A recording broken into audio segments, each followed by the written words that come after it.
مرد و زن بچے اور بچیاں بھی سبھی، مرد و زن بچے اور بچیاں بھی سبھی، علم حاصل کرو، علم حاصل کرو۔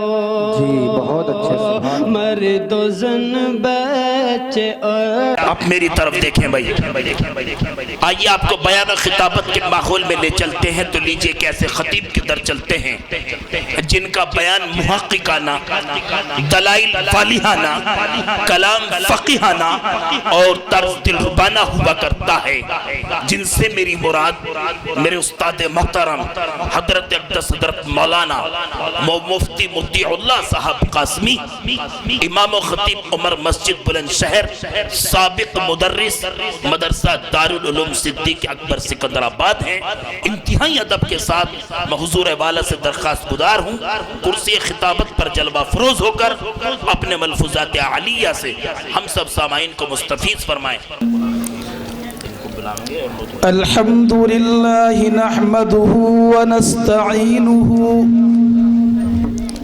ونستغفره ونعوذ بالله من شرور أنفسنا ومن سيئات أعمالنا، من يهده الله فلا مضل له ومن يضلله فلا هادي له، ونشهد أن لا إله إلا الله وحده لا شريك له، ونشهد أن محمدًا عبده ورسوله، أرسله بالحق بشيرًا ونذيرًا بين يدي الساعة، من يطع الله ورسوله فقد رشد ومن يعصهما فأعوذ بالله من الشيطان الرجيم، بسم الله الرحمن الرحيم، ألف لام ميم، ذلك الكتاب لا ريب فيه هدى للمتقين، وقال النبي صلى الله عليه وسلم خيركم من تعلم القرآن وعلمه، أو كما قال عليه الصلاة والسلام۔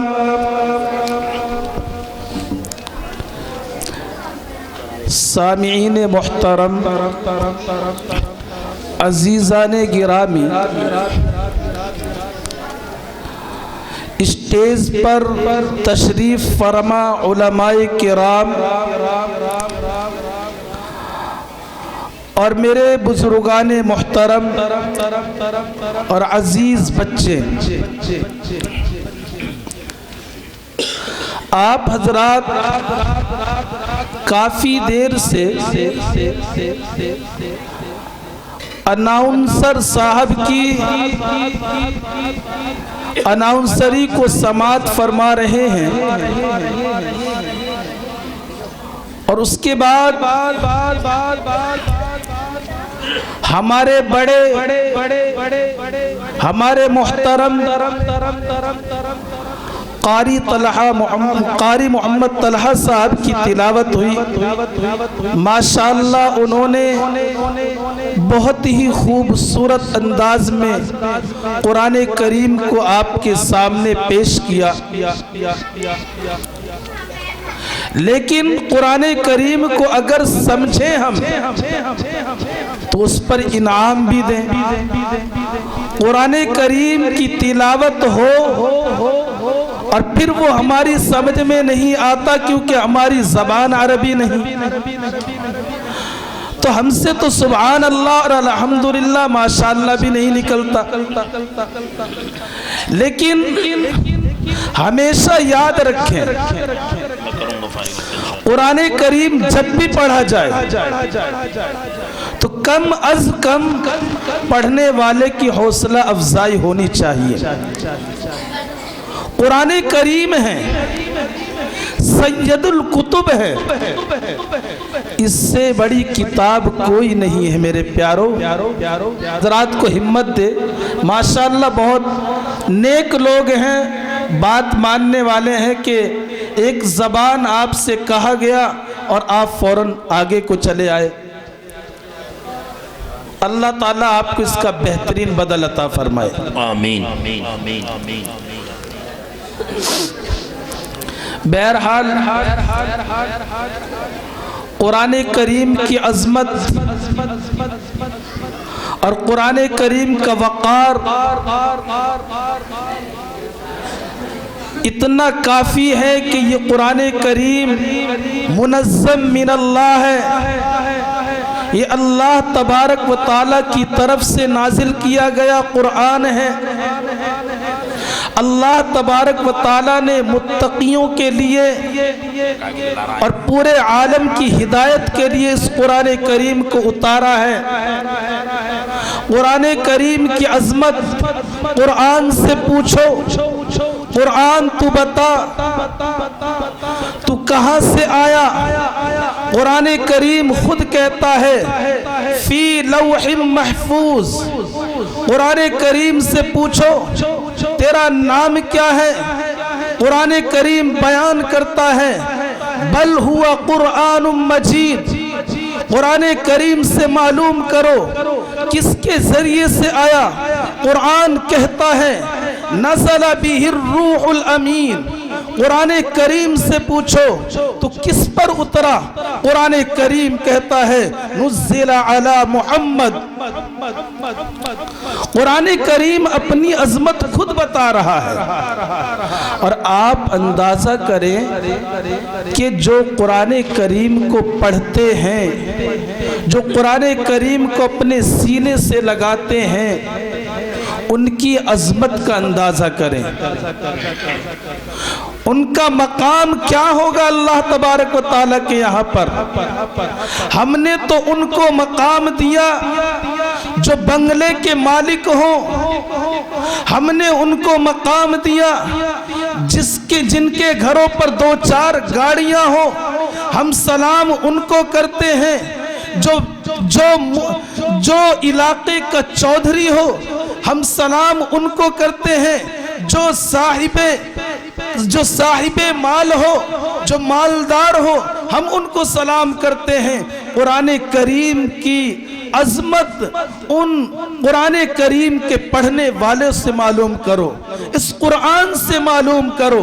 نبی اکرم صلی اللہ علیہ وسلم کے دربار میں چلو، قرآن کریم کی عظمت معلوم کرو کہ نبی اکرم صلی اللہ علیہ وسلم نے فرمایا اقرأ ورتقی ورتل کما کنت ترتل فی الدنیا فإن منزلک عند آخر آیت تقرأوا۔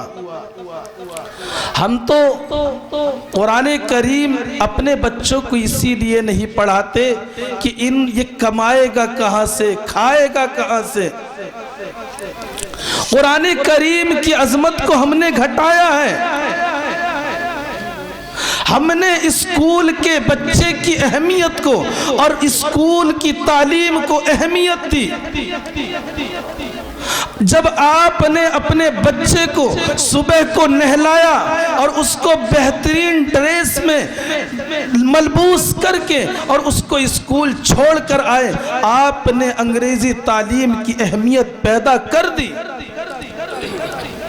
اور جب مدرسے جانے کا وقت آیا آپ نے کہا کہ ایسے ہی چلا جا، پیر بھی اس کے صاف نہیں ہیں،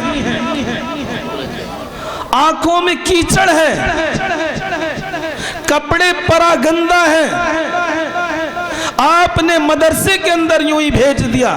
بچے کے دل میں اہمیت پیدا کر دی، آپ نے بتا دیا کہ قرآن کریم کی کوئی عظمت نہیں ہے۔ آپ اپنے کردار سے بتا رہے ہیں، کیا ہم تربیت کر رہے ہیں بچوں کی؟ یہ تربیت گاہ، یہ مدرسے خدا کی قسم یہ نبی اکرم صلی اللہ علیہ وسلم جو آپ دین کی میراث لے کر آئے، آپ علم لے کر آئے، ان مدرسوں کے اندر اسی قرآن کریم کو پڑھایا جاتا ہے۔ ہم قرآن کریم کی عظمت کو سمجھیں، اور نبی اکرم صلی اللہ علیہ وسلم نے فرمایا، میں نے ابھی آپ کے سامنے حدیث پڑھی، کل قیامت کا میدان ہوگا اور اللہ تبارک و تعالی صاحب قرآن سے فرمائے گا، حافظ قرآن سے کہے گا کہ تو قرآن کریم کو پڑھتا چلا جا، جس طریقے سے تو دنیا میں پڑھا کرتا تھا، تیرا مقام اور ٹھکانہ وہی ہوگا، جہاں تو آخری آیت پر پہنچے وہی تیرا مقام ہوگا، وہی تک تیری جنت ہوگی۔ قرآن کریم کی عظمت اللہ تبارک و تعالی قیامت میں اس بچے کو سمجھا دے گا کہ قرآن کریم پڑھنے کی وجہ سے اس کی عظمت کیا ہے۔ آپ اندازہ کریں، نبی اکرم صلی اللہ علیہ وسلم نے فرمایا کہ جن لوگوں نے اپنے بچے کو قرآن کریم کی تعلیم دی، کل قیامت کے دن ان کے والدین کو منبر پر بٹھا دیا جائے گا اور ان کے سروں پر سورج سے بھی زیادہ روشن تاج ہوگا۔ لوگ فخریہ انداز میں سوال کر رہے ہوں گے کہ مولا کریم یہ کون ہیں جن کی عظمت آج اتنی کی جا رہی ہے، جن کا اتنا احترام کیا جا رہا ہے دنیا کے اندر؟ یہ تو ہمارے ہی جیسے تھے، یہ تو گھروں کے اندر کام کیا کرتے تھے، یہ تو فیکٹریوں کے اندر کام کیا کرتے تھے، یہ کھیتوں کے اندر ہل چلایا کرتے تھے۔ انہوں نے دنیا کے اندر کون سا بڑا کام کر دیا کہ آج ان کے سر کے اوپر سورج سے بھی زیادہ روشن تاج رکھ دیا گیا ہے؟ اللہ تبارک و تعالیٰ کی طرف سے فرشتے جواب دیں گے کہ یہ وہ والدین ہیں جن کے بچوں نے قرآن کریم کو پڑھا ہے اور اس کو حفظ کیا ہے۔ آج ان بچوں کے حفظ کرنے کی وجہ سے ان کے والدین کی عظمت اور ان کے مقام کو وہاں پر بتلایا جا رہا ہے جہاں پر نفسی نفسی کا عالم ہوگا۔ میرے بھائیوں، بات سمجھ میں آ رہی نہیں آ رہی ہے؟ کل قیامت کا میدان ہوگا، قرآن کریم وہاں کی ہولناکی بیان کر رہا ہے۔ یوم یفر المرء من اخیہ وامہ وابیہ وصاحبتہ وبنیہ۔ قرآن کریم نے وہاں کی ہولناکی کو بیان کیا ہے کہ میدان قیامت کے اندر نفسی نفسی کا عالم ہوگا اور انبیاء یا ربی نفسی پکار رہے ہوں گے۔ وہاں پر ہر انسان پریشان حال ہوگا۔ قرآن کریم نے بیان کیا یوم یفر المرء من اخیہ، اس دن انسان اپنے بھائی سے بھاگے گا، اماں سے بھاگے گا، اپنے باپ سے بھاگے گا، دوست سے بھاگے گا۔ وہاں کوئی کسی کا نہیں ہوگا، وہاں لوگ پسینے کے اندر شرابور ہوں گے اور لوگ پریشان حال ہوں گے۔ یہ قرآن کریم کا حافظ کل قیامت میں جہاں پر لوگ پریشان ہوں گے، اللہ تبارک و تعالی اس کو بلائے گا۔ نبی اکرم صلی اللہ علیہ وسلم کا فرمان ہے، من قرأ القرآن وحفظہ ادخلہ اللہ الجنت وشفعہ فی عشرۃ من اہل بیتہ کلہم قد استوجب النار۔ نبی اکرم صلی اللہ علیہ وسلم نے فرمایا کل قیامت کے دن ایسے 10 آدمی جن کے بارے میں جہنم کا فیصلہ ہو چکا ہوگا، فرشتے جہنم کی طرف ان کو گھسیٹ کر لے جا رہے ہوں گے، جہنم ان کے اوپر واجب کر دی ہوگی اور جہنم میں جائے بغیر کوئی چارہ نہیں ہوگا، لیکن یہ قرآن کریم کا حافظ اللہ تبارک و تعالیٰ کے سامنے کھڑا ہو جائے گا۔ اللہ تبارک و تعالیٰ پوچھیں گے کہ میرے بندے بتا کیا چاہتا ہے؟ حافظ قرآن کہے گا کہ مولا کریم آج جن کے اوپر یہ 10 لوگ جن کے اوپر جہنم واجب ہو چکی ہے، یہ میرے خاندان کے لوگ ہیں، یہ میرے چچا ہیں، یہ میرے تاؤ ہیں، یہ میرے بڑے ابا ہیں، یہ میرے والد محترم ہیں، یہ فلاں ہے، یہ فلاں ہے۔ تو نے وعدہ کیا، تیرے نبی کا وعدہ سچا ہے کہ تو حافظ قرآن کی وجہ سے 10 لوگوں کو جن پر جہنم واجب ہو چکی تھی ان کو جہنم سے نکال کر جنت کے اندر داخل فرمائے گا۔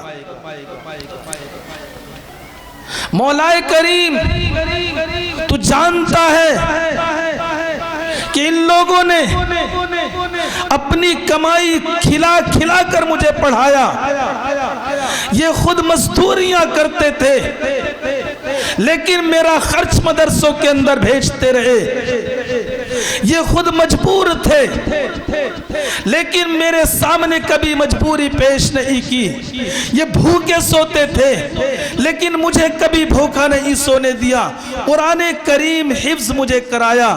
آج مولا کریم میری درخواست یہ ہے کہ اگر یہ جہنم میں جائیں گے تو مجھے بھی جہنم میں بھیج دے، اور اگر مجھے تو جنت میں بھیجتا ہے تو میری وجہ سے ان کو بھی جنت میں بھیج دے۔ یہ نبی اکرم صلی اللہ علیہ وسلم کا فرمان ہے، من قرأ القرآن وحفظہ، جس نے قرآن کریم کو پڑھا اور اس کو حفظ کیا، وَشَفَّعَهُ فِي عَشَرَةٍ مِّنْ أَهْلِ بَيْتِهِ قَدْ اُسْتُوجِبَ النَّارِ، کہ اللہ تبارک و تعالیٰ اس کی سفارش کو قبول کرے گا اور اس کو اور ان کے خاندان والوں کو جن پر جہنم واجب ہو چکی تھی ان کو جنت کے اندر داخل فرمائے گا۔ اور آج ہم نے قرآن کریم کی عظمت کو گھٹا دیا، ہم نے مدرسے کے اندر پڑھنے والے طلبہ کو ذلیل اور حقیر سمجھا، ہم نے دوسرے لوگوں کو اہمیت دی، ہم نے مدرسوں کو اور مدرسے کے لوگوں کی اہمیت کو گھٹا دیا۔ میرے بھائیوں، اگر آج آپ کی زبان پر کلمہ جاری ہے تو یہ علماء کی برکت ہے، یہ مدرسوں کی برکت ہے، ورنہ ایک وقت آیا تھا جب انگریز نے مشورہ کر لیا کہ قرآن کریم کو مٹا دیا جائے اور مدرسوں کو مٹا دیا جائے، علماء کو ختم کر دیا جائے۔ ان کا مؤرخ تامسن لکھتا ہے کہ جب انہوں نے مشورہ کر لیا تو قرآن کریم کے 3 لاکھ نسخے نظر آتش کر دیے۔ لیکن آپ کا بھی ایمان ہے، میرا بھی ایمان ہے۔ قرآن کریم کہتا ہے اِنَّا نَحْنُ نَزَّلْنَا الذِّكْرَ وَإِنَّا لَهُ لَحَافِظُونَ، ہم نے ہی قرآن کریم کو اتارا ہے اور ہم ہی اس کی حفاظت کرنے والے ہیں، اور اللہ تبارک و تعالی اب تک حفاظت کر رہا ہے۔ ان قرآن کریم کے حافظوں کے ذریعے قرآن کی حفاظت ہو رہی ہے۔ اور اب دور کچھ ایسا ہے میرے بھائیوں کہ ہٹلر کا دور پھر دوبارہ شروع ہو رہا ہے، مدرسوں کو مسمار کیا جا رہا ہے، مسجدوں کو گرایا جا رہا ہے۔ ایک وقت تھا جب غیر ممالک اندلس کے اندر جہاں پر بخاری لکھنے والے پیدا ہوئے، صاحب ہدایہ پیدا ہوئے، وہاں مسلمانوں کی لائبریریاں اور کتب خانے موجود تھے، سب کو مسمار کر دیا گیا۔ اور میں آپ کے سامنے ایک واقعہ بیان کروں کہ قرآن کریم کی حفاظت کیسے کی جا رہی ہے۔ پیر ذوالفقار نقشبندی دامت برکاتہم اب بھی موجود ہیں، اللہ تبارک و تعالیٰ ان کی عمر کو لمبی کرے۔ ایک جگہ جاتے ہیں جہاں پر مکمل طور پر نماز نہ پڑھنے پر پابندی لگی ہوئی ہے، نماز نہیں پڑھ سکتے، مسجدوں کے اندر تالے پڑے ہوئے ہیں۔ پیر ذوالفقار نقشبندی جاتے ہیں اور وہاں کی حکومت سے اجازت چاہتے ہیں کہ اس ملک کی جامع مسجد کے اندر نماز پڑھنی چاہتے ہیں۔ بہرحال یہ مہمان تھے، ان کو اجازت مل جاتی ہے، یہ زور سے جا کر اس مسجد کے اندر اذان پڑھتے ہیں، 2 رکعت نماز پڑھتے ہیں۔ نماز پڑھنے کے بعد نکلتے ہیں تو ان کی اذان کی آواز محلوں کے اندر جا چکی تھی، محلوں سے عورتیں باہر آ گئیں، بچے باہر آ گئے، بوڑھے باہر آ گئے، جوان اپنے گھروں سے نکل آئے کہ دیکھیں تو صحیح، آج کئی سالوں کے اندر ہمیں اذان کی آواز سننے کو ملی ہے، صدائے نعرے تکبیر کی آواز ہمارے کانوں میں پڑی ہے۔ کون خدا کا بندہ آ گیا جس نے آج صدائے نعرے تکبیر بلند کی ہے، کس نے اذان پڑھی ہے؟ وہ پیر صاحب باہر آتے ہیں، دیکھتے ہیں کہ لوگوں کا مجمع ہے، عورتیں بھی کھڑی ہیں، بچے بھی کھڑے ہیں، بوڑھے بھی کھڑے ہیں، لوگ آپ کے استقبال میں ہیں، آپ کی زیارت کے لیے تڑپ رہے ہیں۔ پیر صاحب باہر نکلتے ہیں، پیر صاحب سے مصافحہ ہوتا ہے، سلام ہوتا ہے، اس کے بعد دسترخوان چنا جاتا ہے، ناشتہ لگ جاتا ہے۔ پیر صاحب ایک طرف موجود، دوسری طرف چند لوگ کمرے کے اندر موجود ہیں، وہیں پر ایک بچہ بھی موجود ہے۔ ان میں سے کسی صاحب نے کہا کہ حضرت یہ بچہ قرآن کریم کا حافظ ہے۔ پیر صاحب فرماتے ہیں کہ میرے پاس قرآن کریم کا نسخہ تھا چھوٹا سا، میں نے قرآن کریم نکال کر اس بچے کے سامنے رکھ دیا کہ بیٹا پڑھو۔ بچہ اس قرآن کریم کو الٹ رہا ہے، پلٹ رہا ہے، کبھی ادھر سے کبھی ادھر سے دیکھ رہا ہے، بچے کی کچھ سمجھ میں نہیں آ رہا ہے۔ پیر صاحب نے دوبارہ درخواست کی کہ پڑھو، لیکن بچہ پڑھتا نہیں ہے۔ آپ بھی خود سوچ رہے ہوں گے کہ بچے کے سامنے قرآن کریم کھلا ہوا ہے، لیکن بچہ پڑھنے کو تیار نہیں، حالانکہ کہا یہ جا رہا ہے کہ بچہ حافظ قرآن ہے۔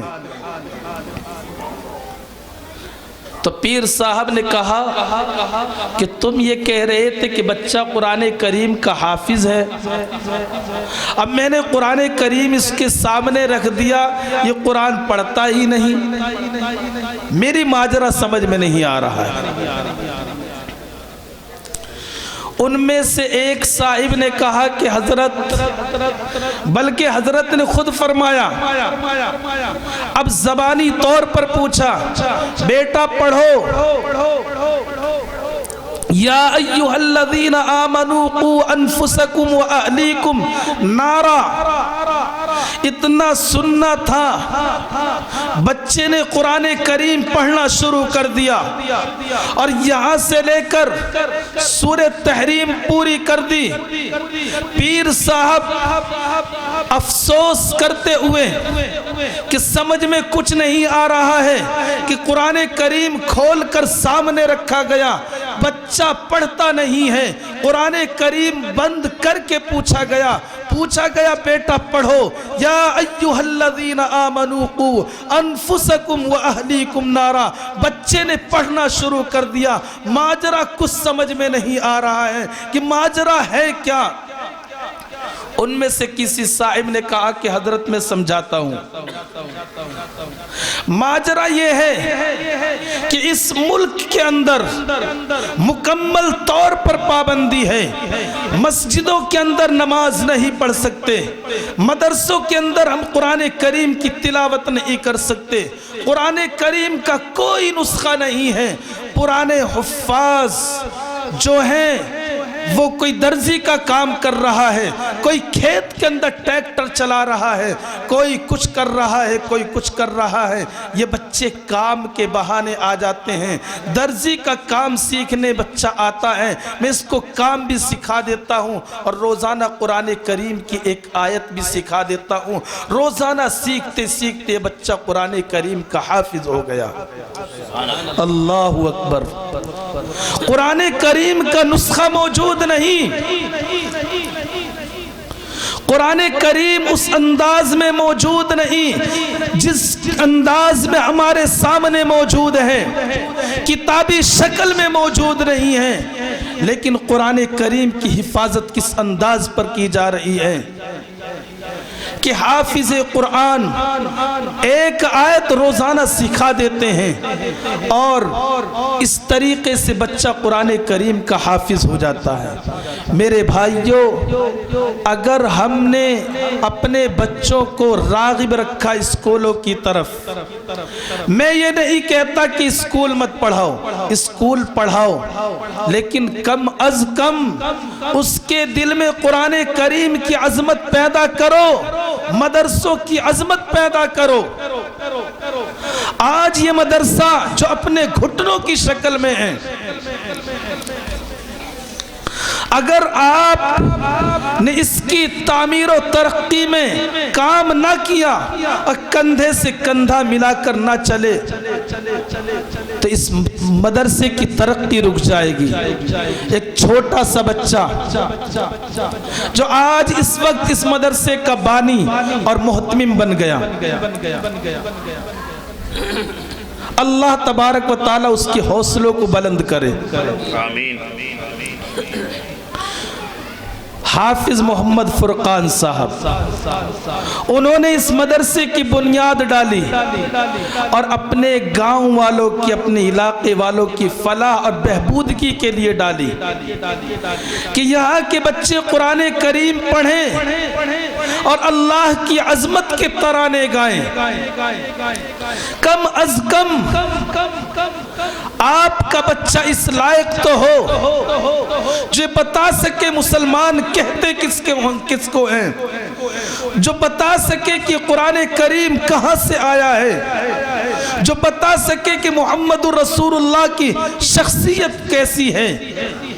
میرے بھائیوں، قرآن کریم اپنے بچوں کو پڑھاؤ، اس کی عظمت اپنے بچوں کے دلوں میں پیدا کرو۔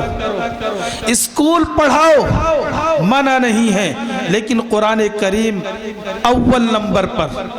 حافظ قرآن بناؤ، انہی بچوں کے ذریعے قرآن کریم کی حفاظت ہوگی۔ اور اگر آپ نے قرآن کریم بچوں کو نہ پڑھایا اور ان کی تربیت پر دھیان نہ رکھا تو یاد رکھیے یہ بچے جو آج آپ کو بچوں کی شکل میں نظر آ رہے ہیں، کل آپ کا گریبان ان کے ہاتھوں میں ہوگا اور یہ آپ کو اپنے گھر سے دھکے دے رہے ہوں گے، زمین آپ کی ہوگی، مکان آپ کا ہوگا، سب کچھ آپ کا ہوگا، لیکن آپ اس گھر کے مالک نہیں ہوں گے، اس لیے کہ آپ نے ان بچوں کو قرآن کریم کی عظمت نہیں بتلائی، آپ نے ان بچوں کو اپنی اہمیت نہیں بتلائی، آپ نے والدین کی عظمت کو ان کے دلوں میں نہیں بٹھایا۔ ایسا ہو چکا ہے کہ جب جنہوں نے قرآن کریم کی عظمت اپنے بچوں کے دلوں میں نہیں بٹھائی، تو پھر ان بچوں نے اپنے باپ کی، اپنے ماں کی گریبان پر ہاتھ ڈالا۔ میرے بھائیوں، ایسی نوبت نہ آئے، اس لیے میری درخواست یہ ہے کہ اپنے بچوں کو قرآن کریم پڑھائیے اور ان کو مولوی بنائیے، انہیں مفسر قرآن بنائیے۔ اس طریقے سے قرآن کریم کی عظمت بھی اس کے دلوں میں بیٹھے گی اور اسلام بھی باقی رہے گا، آپ بھی باقی رہیں گے۔ اگر یہ ہر مولوی یہ سوچ لیتا کہ عوام ہماری قدر نہیں کرتی اور اپنے بچوں کو قرآن کریم نہ پڑھاتے، تو آج اسلام آپ تک نہ پہنچتا، آپ مسلمان نہ ہوتے۔ اور کوششیں یہی ہیں کہ آپ کے مدرسوں کو مسمار کر کے آپ کو اسلام سے خارج کر دیا جائے، لیکن الحمدللہ اس قرآن کریم کی حفاظت کرنے والا رب ہے۔ اسلام کی بقا قیامت تک کے لیے ہے، ہم مٹ سکتے ہیں، اسلام نہیں مٹے گا۔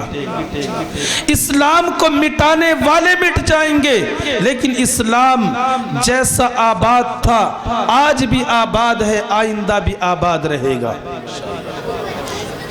اس لیے میرے بھائیو درخواست یہ ہے کہ ایسا وقت نہ آ جائے کہ قرآن کریم کے نسخے ختم ہو جائیں اور قرآن کریم کے پڑھانے والے موجود نہ ہو، اور اس وقت ہم بلک بلک کر روئیں کاش قرآن کریم پڑھانے والا کوئی آ جاتا۔ اور آپ اندازہ کریں لاک ڈاؤن کا زمانہ کوئی زیادہ لمبا زمانہ نہیں ہے۔ ہم نے اس وقت دیکھا، خدا کی قسم سخت لاک ڈاؤن تھا، اس وقت لوگ اس کے لیے بھی تڑپ رہے تھے کہ علم ترا سے پڑھانے والا کوئی مل جائے کہ ہم علم ترا سے تراویح پڑھ لیں۔ پورے قرآن کی بات نہیں کر رہا ہوں، صرف اتنی تمنا چاہتے تھے کہ علم ترا سے پڑھانے والا کوئی طالب علم مل جائے اور ہم علم ترا سے تراویح پڑھ لیا کریں۔ اگر آپ نے قرآن کریم پڑھا ہوتا کیوں تلاش کرتے؟ آپ خود 10 سورتیں پڑھ کر آپ خود تراویح پڑھا دیا کرتے۔ اس لیے میرے بھائیوں، میری درخواست یہ ہے کہ آپ اپنے بچوں کو قرآن کریم پڑھائیں، اور یہ جو حافظ فرقان صاحب نے مدرسے کا افتتاح کیا ہے، آپ کندھے سے کندھا ملا کر ان کے ساتھ چلیں، مالی تعاون بھی کریں، جسمانی تعاون بھی کریں، جیسی ضرورت ہے ان کو آپ ایسی ان کی امداد کریں گے نہیں انشاءاللہ؟ مدرسے کا خیال رکھیں گے، مدرسے کے بچوں کا خیال رکھیں گے نا انشاءاللہ؟ کسی طرح کی کوئی پریشانی تو نہیں آنے دیں گے انشاءاللہ؟ اب ہمارے جلسے کے روح رواں اور مقرر شعلہ بیان اور میرے مربی بھی ہیں، میں نے ان کے ساتھ میں تدریسی خدمات بھی انجام دی ہیں، وہ برسر اسٹیج ہیں، اس لیے ان کے ہوتے ہوئے میری جسارت اب یہاں پر ختم ہو جاتی ہے کہ میں ان کے وہ یہاں پر موجود ہوں اور میں ان کے سامنے بیٹھ کر یہاں لب کشائی کروں۔ اس لیے میں آپ سے اب رخصت چاہتا ہوں. دعا کریں کہ اللہ تبارک و تعالی مجھے بھی اور آپ کو بھی جو باتیں کہی گئی ہیں اس پر عمل کرنے کی توفیق میں رحمت فرمائے, اور اللہ تبارک و تعالی قرآن کریم کی عظمت ہمارے دلوں میں پیدا فرمائے, اور جب تک ہم رہیں اللہ تبارک و تعالی ہمارا خاتمہ اور ہمیں ایمان پر ثابت قدم فرمائے. آمین. وآخر دعوانا ان الحمدللہ رب العالمین.